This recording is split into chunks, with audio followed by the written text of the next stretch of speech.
For the next few minutes, you will witness some highlights of a spectacular and decisive operation.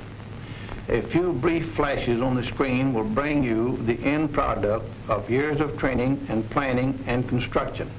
The aircraft you will see took decades to develop. The men who jumped from them had to become experts in a matter of months, and they did. The operation was a great success. It saved thousands of American lives that might have been lost in bloody frontal assaults. But as you will see, we had to pay the cost of those saved lives in broken gliders, parachute silk, aviation gas, and 1,000 other items of supply and equipment. This is not a war that can be won by dollars and cents alone, but neither can it be won without dollars and cents. The money for gliders and parachutes, yes, and for bandages, come partly out of the war bonds you buy.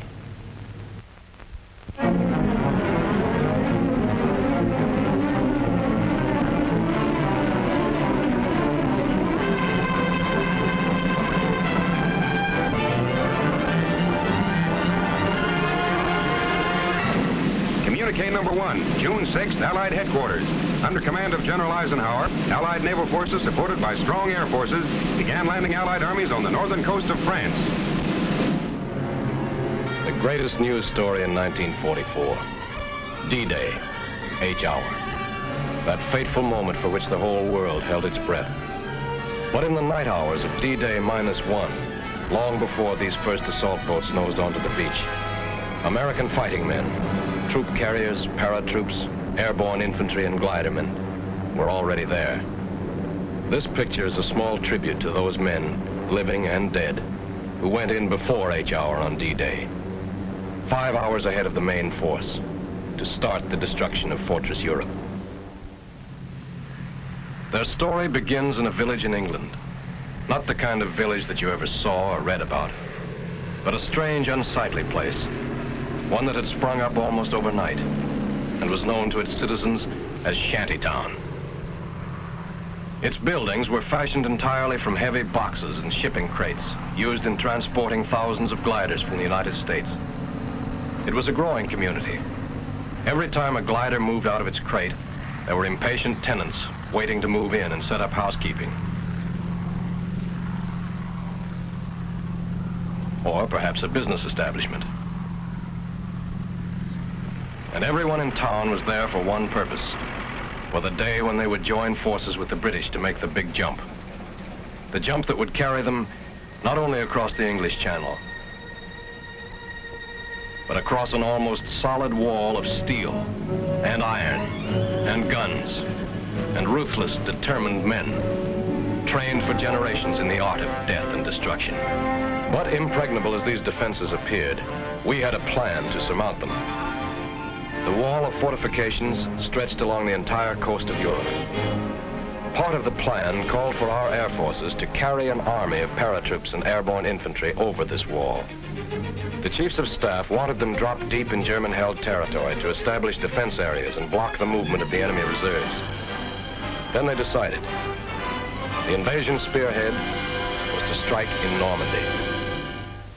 Immediately, troops began to be dispatched to special takeoff points all over England, where they would stand by until the final word was given. Heroes in the making rode the highways of England that day, busloads of them. As to how they felt riding into their first real battle, well, we'll let one of them tell you. It was just another ride at first, taking us somewheres for another training hop, maybe.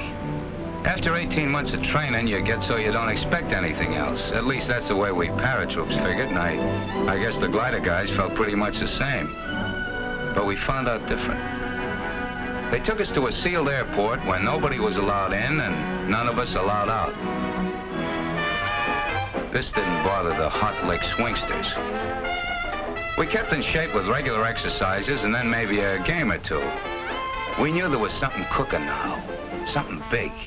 And we spent any spare time we could find in reading letters from home or maybe writing one to the folks and that special girl. Invasion markings painted on every ship and glider brought the whole thing even closer to us. We'd soon be on our way. Money was passed out. The kind you can spend in France. They hadn't forgotten a thing we'd need. Neither had we. But when these were taken care of, not many of us forgot that for our kind of guys, knives and guns aren't enough.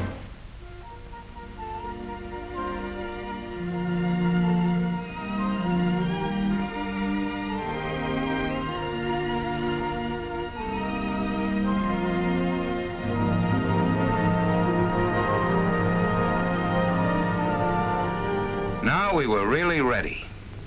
General Ike nearly tore his pants stepping over the barbed wire, but he didn't care. He wanted to talk to us. Ike had a lot of questions to ask. What's your name, soldier, he says. Where's your hometown? Who's the toughest man in the outfit? We told him we'd give him the answer to that last one when we got back. He inspected a few of the boys who really have to be tough. The Pathfinders. They go in ahead of all of us and plant signal markers so we can find a way. They live on a steady diet of danger. When Ike got through with us, we were all keyed up, raring to go. And then it was time. Most of these men had never seen real combat, but remember them. Look at their faces. They've seen plenty of action since. They're the boys of the 82nd and 101st Airborne Divisions. The men who faced von Rundstedt in Belgium, stopped them cold at Bastogne and Stavelot.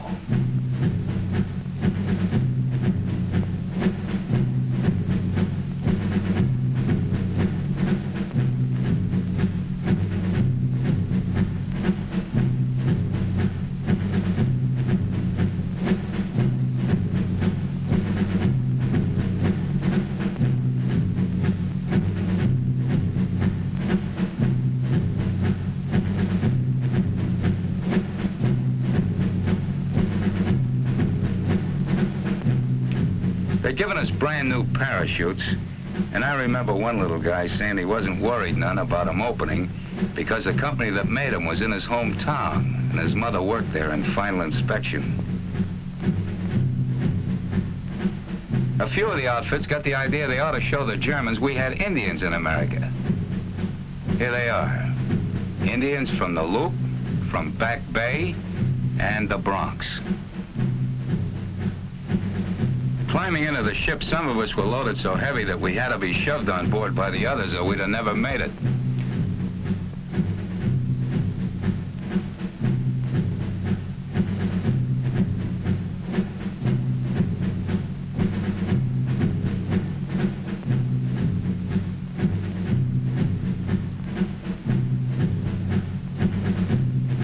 The loading went on into the night.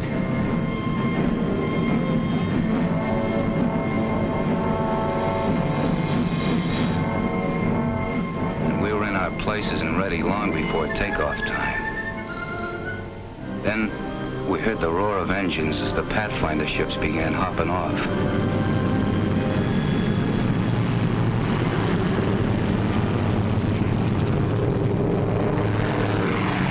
We knew we'd be following soon after.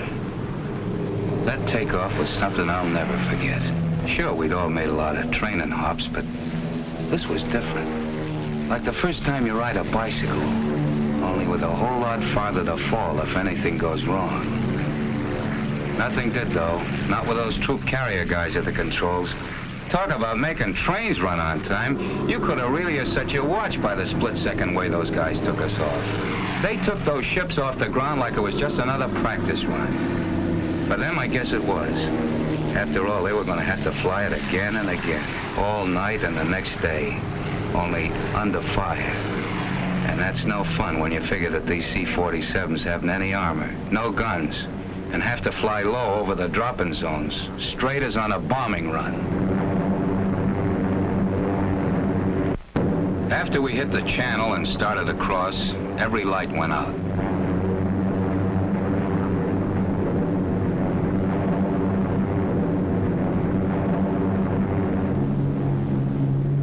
We had no idea where we were when we got the order to stand up and hook up.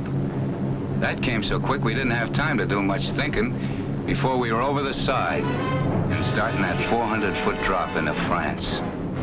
Thousands of us.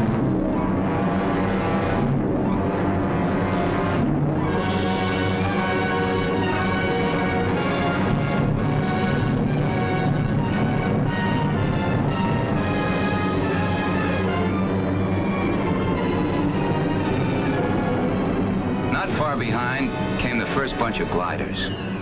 It seemed forever before they hit the ground. They were like clay pigeons for the German snipers. The glider pilots really had their hands full bringing those babies down in the dark that way. There were darn few signal lights to help them find their way.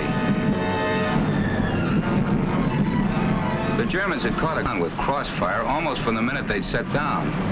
They had to do their work lying flat on the ground. But those gliders got down. And the troops and guns inside them got into the fight. The pilots fighting right along with them. I guess we did plenty of damage that night.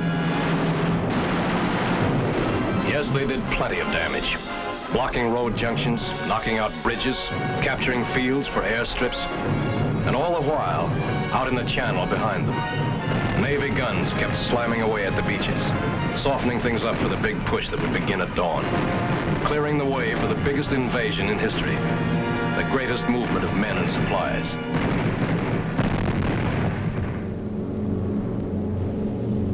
The Troop Carrier Command was ready for its next move. They had massed hundreds of British and American gliders in preparation for the most gigantic aerial towing job ever attempted. Each held a full cargo of jeeps and guns, and the fighting men to use them.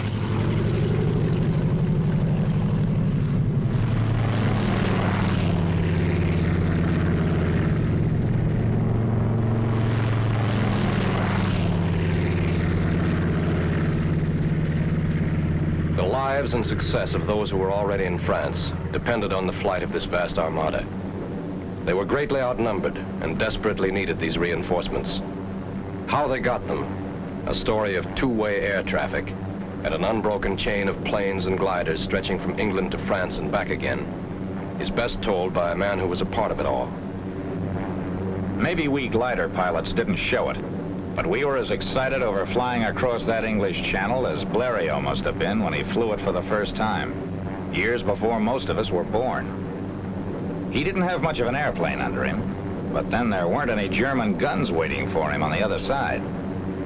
We did a bit of wondering about those guns as we started out over the Channel, and the lighthouses of England began slipping away beneath us. And what about the German Luftwaffe? This was its big chance. Our air forces had established air supremacy, sure. We had a regular umbrella of fighters over us. But if there was ever a time the German flyers would try anything to break through, this was that time. But we never saw a German plane. Approaching the French coast, the ack-ack and gunfire seemed harmless and far away. For those who were right in it, it was different.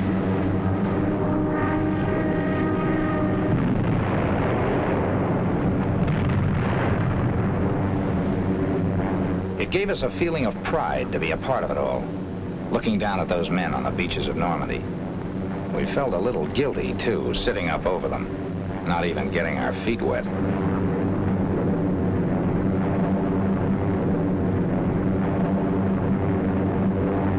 The Germans flooded entire areas to slow us up if a beachhead was established. We kept watching for those who had gone in during the night, but we only saw their parachutes. There was no sign of them.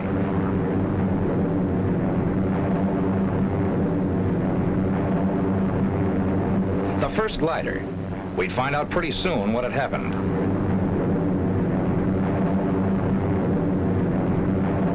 Cut loose. Roger. So long.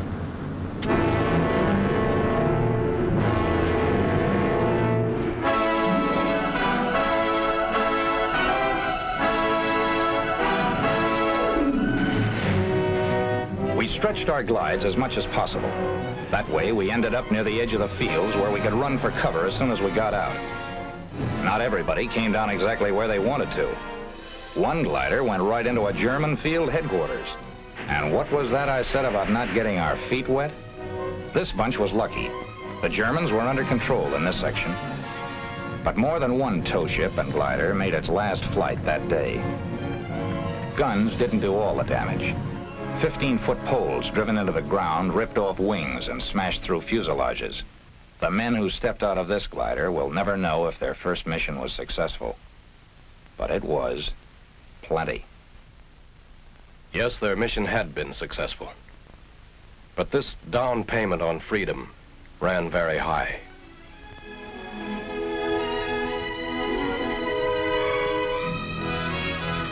These broken wings served the highest purpose. They carried an army into Normandy. An army which spearheaded the Allied invasion, carried the fight for freedom right to the front door of those who had challenged it. A ring of steel and iron and guns and determined free men was closing in. Months and miles of battle lay ahead, but D-Day -1 was the beginning. Okay, troop carrier, where do we go from here?